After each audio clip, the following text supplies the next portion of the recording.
வணக்கம். நான் Vijayakumar. ABN films YouTube channel மூலமாக சிகரம் தொட்ட சினிமா என்ற இப்பகுதியில் மீண்டும் உங்களை சந்திப்பதில் மிக்க மகிழ்ச்சி.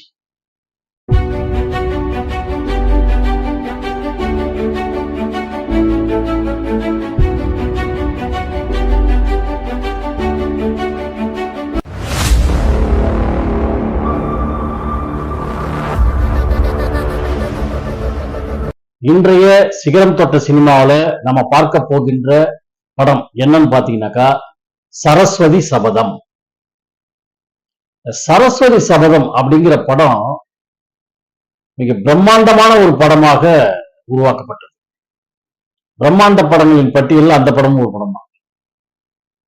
அதாவது இந்து புராண கதையை மையமாக கொண்டு எடுக்கப்பட்ட ஒரு படம். இந்து கடவுள்கள் இருக்காங்க இல்லையா, முப்பெரும் தேவியர் சொல்லுவாங்க. சரஸ்வதி, லட்சுமி, பார்வதி அப்படின்னு 3 தேவியர்கள். இவர்கள் மூவரும் இந்த பூலோகத்திலே எந்த அளவிற்கு தன்னை உயர்த்தி கொண்டிருக்கின்றார்கள் என்பதை சொல்லும் அளவாக இந்த படம் உருவாக்கப்பட்டது. இத சிவாஜி கணேசன் அவர்கள் நாரதர் என்ற கதாபாத்திரத்திலும், பூலோகத்துல ஊமையாக இருந்து அறிவு பெற்ற ஒரு புலவனாக வித்யாபதி என்ற கதாபாத்திரத்திலும் 2 வித கதாபாத்திரங்கள் நடித்திருக்கிறார். இந்த படத்தை விஜயலட்சுமி பிக்சர்ஸ் மூலமாக இறையருள் இயக்குனர் ஏபி நாகராஜன் அவர்கள் தயாரித்து திரைக்கதை வசனம் எழுதி இயக்கியிருக்கிறார்கள். இதுக்கு கேவி மகாதேவன் அவர்கள் இசையமைத்திருக்கிறார்கள். கண்ணதாசன் அவர்கள் பாடல்களை எழுதியிருக்கிறார்கள். உலகத்திலேயே சிறந்தது கல்வியா, செல்வமா, வீரமா, இதில் 3இல் எது முதன்மையானது என்பதை விளக்கும் விதமாக உருவாக்கப்பட்ட கதைக்களம் தான் சரஸ்வதி சபதம். அதாவது படத்தோட ஆரம்ப காட்சிகள் எப்படி காட்டுவாங்கன்னாக்கா, பிரம்மலோகத்துல சரஸ்வதி உட்கார்ந்து கொண்டு கோமாவினுடைய தினத்தை கொண்டாடி கொண்டிருப்பார்கள். அப்போது அங்கு நாரதர் என்ன பண்ணுவாரு, அந்த கோமாதாவுக்கு அவர்கள் கொண்டாடிய அந்த திருவிழாவினுடைய அமைப்புகளை பார்த்தவுடன், ஆஹா, இன்று என்ன பிரம்மலோகம் லட்சுமி கடாட்சமாக இருக்கிறதே என்று கேட்கிறார். அதுக்கு சரஸ்வதி, என்ன நாரதா, என்ன சொல்கிறாய் என்று சொல்ல, இல்லை, மிகவும் பிரம்மாண்டமாக செய்கிறீர்களே, இடமே லட்சுமி கடாட்சமாக இருக்கின்றதே, பிரம்மலோகத்திற்கு வந்திருக்கிறோமா அல்லது வைகுண்டத்திற்கு வந்திருக்கின்றோமா என்ற சந்தேகம் எழுப்புகிறது. அதனால்தான் அப்படி சொன்னேன். சரி, அதை விடு, லட்சுமி கடாட்சமாக இருக்கிறது என்று சொல்லிவிட்டாய். செல்வம் நிறைந்திருப்பது சிறப்பா அல்லது கல்வி நிறைந்த அறிவு சிறந்ததா என்று கேட்க நாரதர் குழம்பி போகிறார்.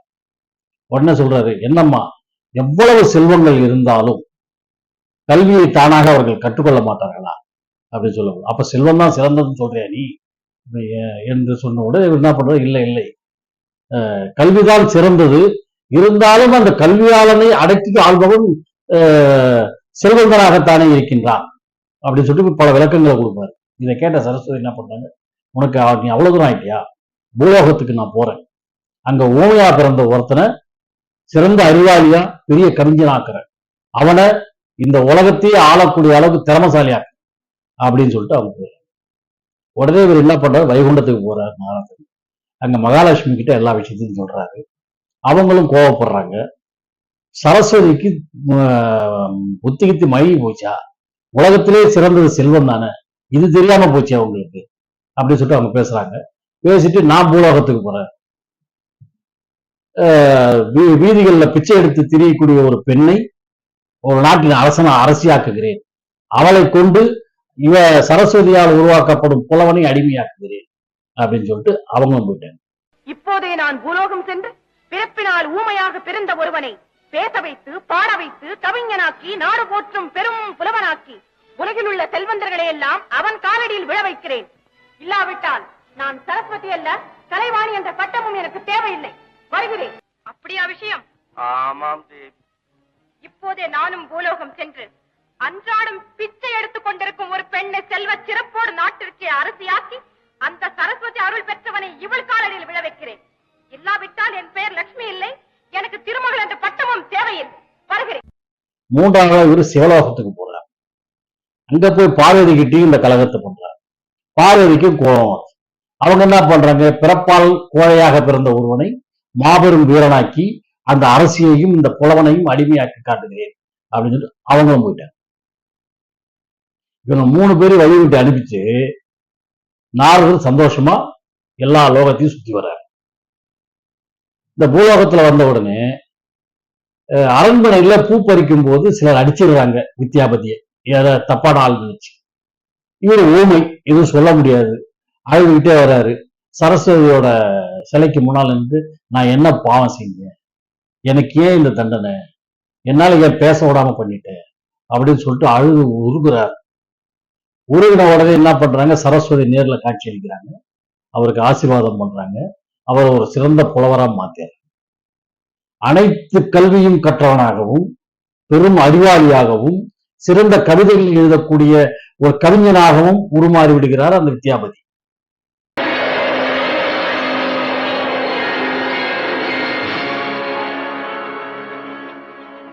வித்யாபதி, இன்று முதல் உனக்கு பேசும் வல்லமையை தந்தோம்.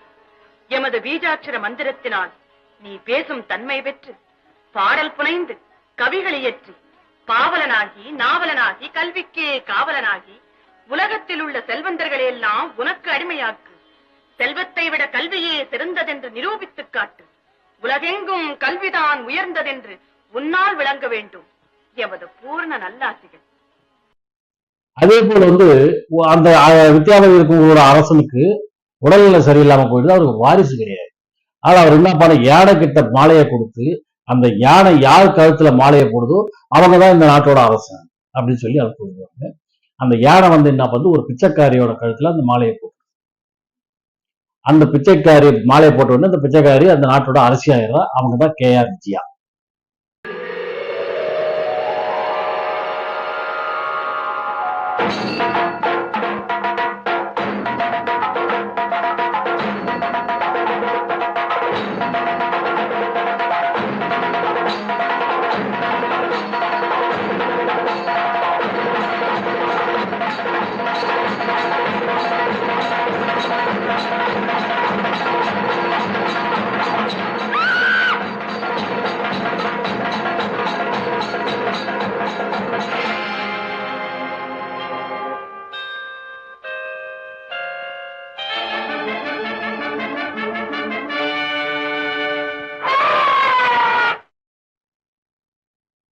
அப்புறம் பாத்தீங்கன்னாக்கா அதே ஊர்ல ஒரு கோழையாத ஒரு கதாபாத்திரம், சண்டை போடுறான், பயந்து ஓடுவான், யாரு கூட எதிர்த்து பேச மாட்டான், தைரியம் இல்லாத ஒரு ஆள், அவர் தான் ஜெமினி கணேசன். அவரை ஒரு மல்யுத்தத்தை தள்ளி விட்டுறாங்க, அங்க அவர் அடி வாங்குறாரு. அப்ப அதை பார்க்கிற பார்வதி என்ன பண்றாங்க, அவருக்கு ஆசீர்வாதம் பண்றாங்க, ஒரு மாபெரும் வீரன் ஆயிடுறாரு.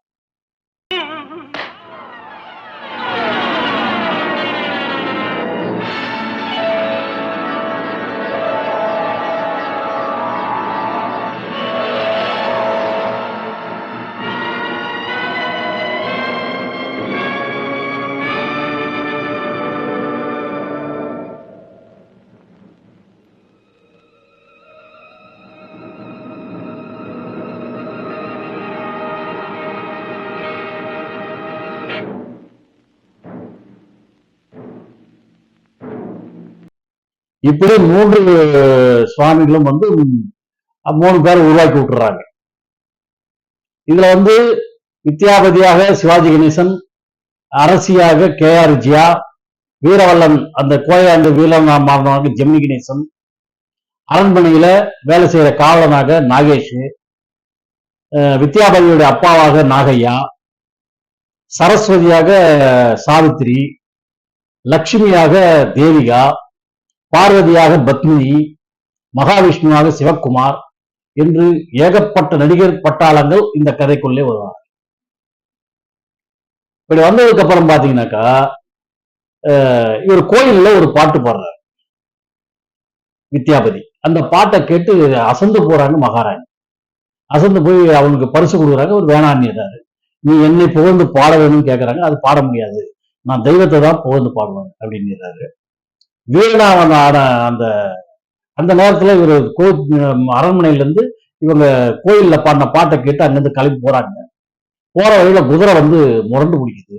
அப்ப அந்த கோழையார்ந்த வீரனானவன் வந்து அவனை காப்பாத்துறான். அதனால அவனை வந்து படைத்தளபதி ஆக்கிறான். ராணியை பாராட்டி பாட மாட்டேன் என்று சொன்ன வித்யாபதியை அந்த படைத்தலைவன் கைது செய்து சிறையில் அடைத்திருக்கிறான். அப்ப ராணி வந்து சிறையில பார்த்து திரும்ப பாட சொல்றாங்க, ஆனா பாட முடியாத இருக்கிறான். அப்ப பட்டத்து யானையை வச்சு இவனை சாகடிக்கணும். இப்படி ஆளாளுக்கு போட்டி போட்டு செய்து கொண்டிருக்கின்றார்கள். இவை அனைத்துமே தவறான ஒரு செயல். அறிவால் தன்னால் வளர்த்து கொண்டவனும் சரி, செல்வத்தால் தன்னை மகாராணியாக உயர்ந்த பெண்மணியும் சரி, கோழையாக இருந்தவன் வீரனானவனும் சரி, இவர்கள் மூவருமே அளவோடு இருந்தால் நாட்டில் எந்த பிரச்சனையும் கிடையாது. மூவருக்கும் அகந்தை அதிகமாகிவிட்டதனால் பிரச்சனைகள் அதிகமாகி விடுகிறது என்று படத்தின் கருத்தாக சொல்லியிருப்பார்கள். இப்படி ஒவ்வொரு விஷயமும் மிக பிரமாதமா பண்ணியிருப்பாங்க. இதுக்கு கேவி மகாதேவன் அவர்கள் அற்புதமான இசையமைச்சிருப்பார். கண்ணதாசன் அவர்கள் அற்புதமான பாடல்களை கொடுத்திருப்பார். ஆரம்பத்திலேயே இவங்க மூணு சரஸ்வதி, பார்வதி அண்ட் லட்சுமி மூணு பேரையும் கலகம் பண்ணி பூலோகத்துக்கு அனுப்பிச்சதுக்கு அப்புறம் நாரதர் பாடுற மாதிரி ஒரு பாட்டு, கல்வியா செல்வமா வீரமா அப்படின்னு ஒரு பாடல். கல்வியா செல்வமா வீரமா? கல்வியா செல்வமா வீரமா, அன்னையா தந்தையா தெய்வமா, கல்வியா செல்வமா வீரமா, அன்னையா தந்தையா தெய்வமா, ஒன்றில்லாமல் மற்றொன்று உருவாகுமா, இதில் உயர்வென்றும் தாழ்வென்றும் பிரிவாகுமா, ஒன்றில்லாமல் மற்றொன்று உருவாகுமா, இதில் உயர். அதுக்கப்புறம் பாத்தீங்கன்னா சரஸ்வதி ஃபர்ஸ்ட் காட்டுவாங்க இல்லையா அந்த பிரம்மலோகத்துல, அங்க வந்து சரஸ்வதி பாடுற மாதிரி ஒரு பாட்டு, கோமாதா எங்கள் குலமாதா அப்படின்னு ஒரு பாடல்.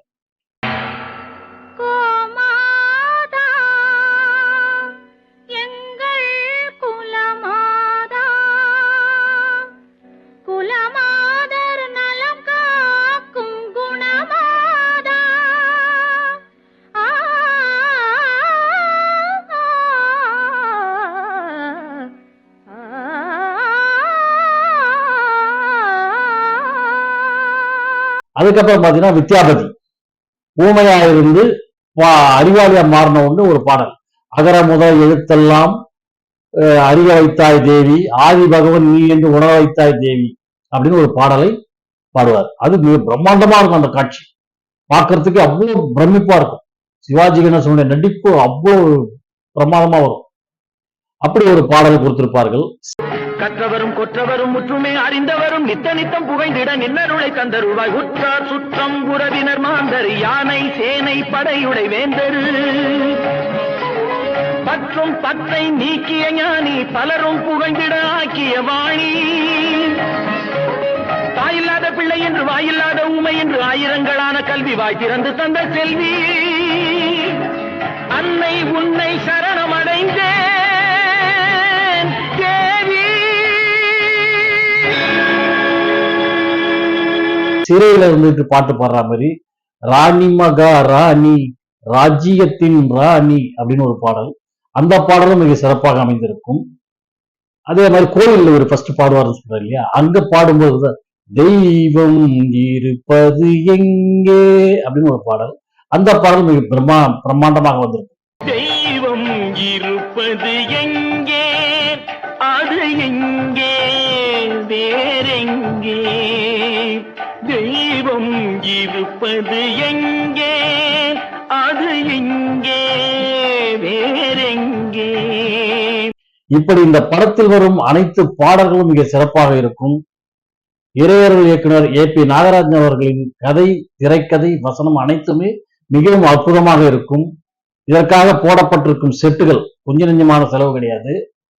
வைகுண்டம், கைலாயம், பிரம்மலோகம், அது மட்டும் இல்லாமல் பூலோகத்தில் இருக்கும் அரண்மனை, அனைவருக்கும் அந்த காலகட்டத்துக்கு உண்டான ஆடை ஆபரணங்கள் என்று அனைத்துமாக சேர்த்து மிக பிரம்மாண்டமான பொருட்செலவிலே அற்புதமாக எடுக்கப்பட்ட திரைப்படம் தான் சரஸ்வதி சபதம். இது 1966ஆம் ஆண்டு வெளியாகி மாபெரும் வெற்றி படங்களின் பட்டியலில் இணைந்து மிக சிறந்த படமாக எல்லோராலும் போற்றப்படுகின்ற திரைப்படம்தான் சரஸ்வதி சபதம் என்று கூறி விடைபெறுகிறேன். நன்றி, வணக்கம்.